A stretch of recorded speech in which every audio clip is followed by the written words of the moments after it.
វិធីប្រើប្រាស់យុទ្ធសាស្ត្រខ្ចីលុយបរទេសទាំង3ចំណុចដើម្បីអភិវឌ្ឍសេដ្ឋកិច្ចរបស់ប្រទេសចិនយុទ្ធសាស្ត្រទី1ត្រូវហ៊ានខ្ចីលុយបរទេសដើម្បីបង្កើនល្បឿនអភិវឌ្ឍបើប្រទេសជាតិត្រូវការអភិវឌ្ឍសេដ្ឋកិច្ចចោះទៅខ្លាចអីក្នុងការខ្ចីបើអ្នកឲ្យខ្ចីគេមិនខ្លាចផងនោះប្រទេសនៅលើពិភពលោកជាពិសេសប្រទេសមហាអំណាចធំៗដូចជាចិនសហរដ្ឋអាមេរិករុស្ស៊ីជាដើម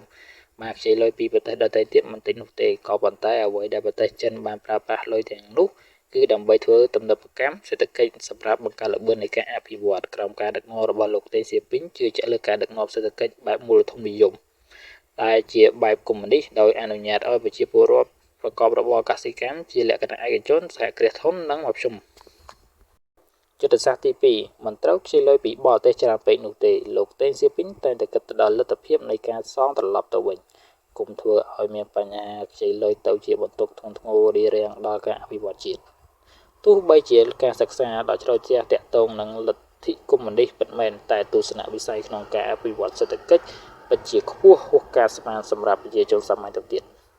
យុទ្ធសាស្ត្រទី3ខ្ចីលុយបរទេសដើម្បីអភិវឌ្ឍផលិតកម្មមិនមែនសម្រាប់បំពេញអនុភាពហិរញ្ញវត្ថុនោះទេប្រទេសចិនមិនត្រូវការខ្ចីលុយគ្រាន់តែយកមកដោះស្រាយការហូបចុកនោះទេប្រសិនបើត្រឹមការហូបចុកនោះនឹងជួបការលំបាកក្នុងការដោះខ្លួនចេញពីឋានៈបំណុលរបស់ប្រទេសមិនចេះចប់មិនចេះហើយលោកតេស៊ីពីងបានប្រើយុទ្ធសាស្ត្រខ្ចីលុយនេះដើម្បីយកទៅអភិវឌ្ឍសេដ្ឋកិច្ចតាមរយៈអភិវឌ្ឍកត្តាផលិតកម្មរបស់ចិនដូចជាសហគ្រាសខ្នាតតូចមធ្យមនិងរោងចក្រសំខាន់របស់ប្រទេសចិនដើម្បីបង្កើតផលិតផលរបស់ខ្លួនសម្រាប់បំពេញតម្រូវការក្នុងស្រុកនិងការនាំចេញទៅក្រៅប្រទេស